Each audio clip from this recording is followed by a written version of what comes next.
Hey Zack Attack Nation, welcome to my review of The Marvels, a new Nia DaCosta film set in the MCU, one of my most anticipated films. I thought the trailers looked so much fun, but was this movie a letdown? Let's attack it.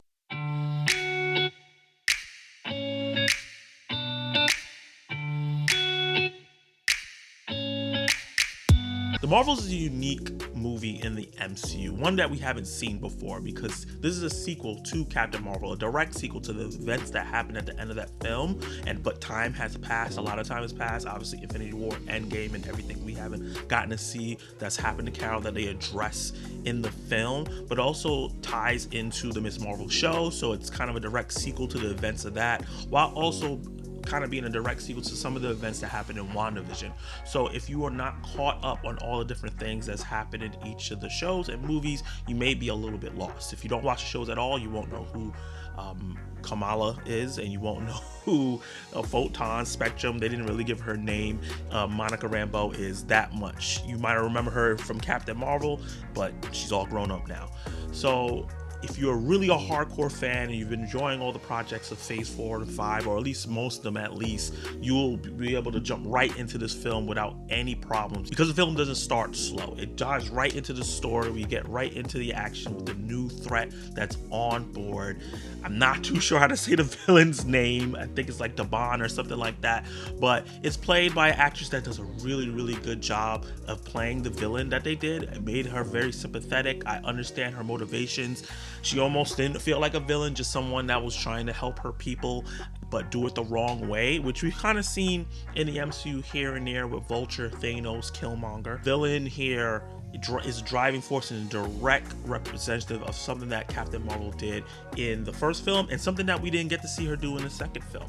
When it comes to Captain Marvel herself, I'm not a hater of the first film. I actually like the first Captain Marvel. Is one of my favorite MCU films, but I do understand the problems that the film had and the problems that people had with certain aspects that weren't toxic.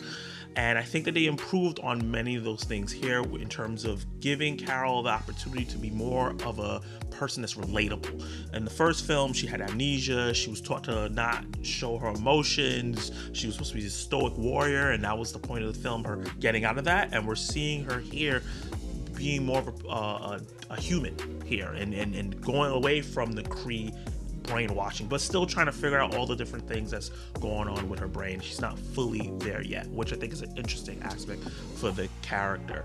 And she has great chemistry with the other two superheroines in this cast. Kamala Khan, played by Iman Vellani, I've been saying this for a long time. She's perfect casting, some of the best casting in the MCU that you can see. She brings an energy and a fever to the film that it just makes you want to smile. She's a standout in the film, almost stole the whole film from everybody. Every scene she was in, her action sequences are dope. Her fanning out over Captain Marvel, Nick Fury, and all the Marvel heroes is so fun to see, and it makes you feel like, yeah, if this was me in real life who just got powers and I'm seeing my favorite superheroes, this is exactly how I would act. Her reactions to everything was so fun. They were on point. Sometimes in these superhero films, when people who are normal and haven't gotten to see the weird stuff before, and they get into weird stuff and they don't react and like, oh my god, it annoys me a little bit. But here she acted exactly how you should act if you see a cat spit out tentacles in their mouth and eat people. And that was a running gag in this film. That was so good. There's so many running on things here with the comedy that I haven't seen in the MCU before, where they just keep touching back on a joke and building on it, and I thought it was really fun. It didn't feel like a skit, kind of like how Thor Love and Thunder felt skitty. It was tied into the story as well.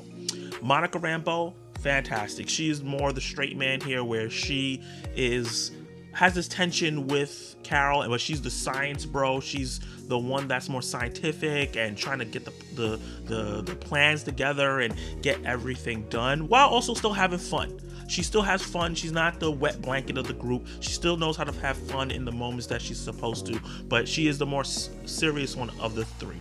them three together is when the movie works the best. They're so fun together. I'm so excited to see them travel together. I want to see them together all the time in every film. Every time they show up, all three of them should be together.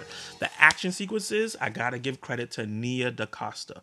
I'm a fan of her from her movie Candyman. I think she did a great job directing that film. She does a great job directing the action sequences and just the film in general. There's little flares here and there that were really great choices. And animation parts that she did for Kamala, some ways where she cut the film together and showing different perspectives of their minds. Just the way the action set pieces were put together is some of the most unique, fun, and impactful action that we've gotten in the MCU so far. It's right up there. Some of these action sequences are right up there with the best of the best in the MCU, which makes the movie even more exciting because it's brisk. The movie's only an hour and 45 minutes. It goes, it goes, it goes, it goes, it goes. That is one of my main problems with the film, probably my only problem with the film.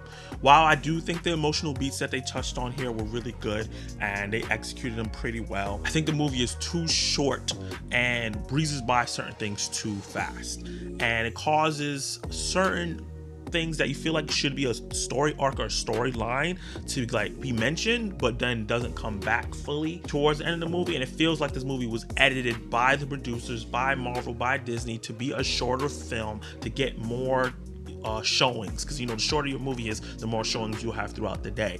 And that's what it feels like they were trying to do with the Marvels, where if this movie was 2.5 hours, the jokes could have breathed a little bit more. The editing could have been done a little bit. There was a lot of editing mistakes towards the beginning of the film that I didn't think would happen in an MCU film, which was really weird. And there's a lot of emotional beats between Carol and Monica, because the main thing is that Monica hasn't seen Carol since she was a kid, and she told her she was going to come back and she didn't. And that's the tension there. And it's touched upon, but I feel like it could have breathed a little bit more. The starstruck Kamala with Carol and how that dynamic was played out, and some of the things they touched on in the film when they first met, I think that could have been executed a little better as well. And just the villain in totality, there's a lot of scenes where they were getting going and she was doing a decent job, but it was cut too fast. And I think that the movie was longer, that those scenes could have just breathed out a little bit more. We could have got a little deeper into the characters and their motivations. And I think this would have this movie had the potential to be a top tier, top 5 MCU film if they just took their time with those scenes. But I gotta say though, even though those scenes didn't get to breathe, the movie is so much fun. I had so much fun with the action. I had so much fun with the character interactions. I had so much fun with the jokes and the different kinds of jokes and the cats stuff that's here. It gets really silly to a point, but never so silly like Thor: Love and Thunder. It never gets to that point where it feels stupid. It's just fun. It's just a fun time, and they do things in this film that you don't really get to see a lot, like training montages and different things that made me put a big smile on my face. And I just had a great time watching the film overall, especially with all the negativity that has been surrounding the film. I thought that I was going to go in here and unfortunately hate a film that starring 3 of my favorite characters in the MCU, but I ended up loving it. I just had so much fun and had such a good time.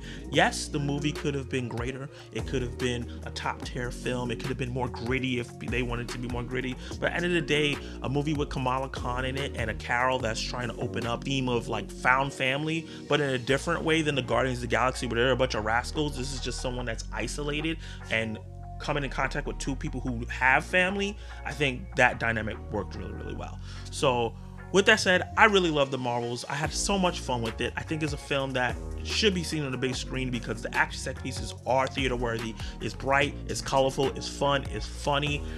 It just drops just short of being one of the best MCU films ever made because they just edited it in a way where it took out some of the depth and the deeper parts of the film that could have spread out a little bit more, had more time to breathe.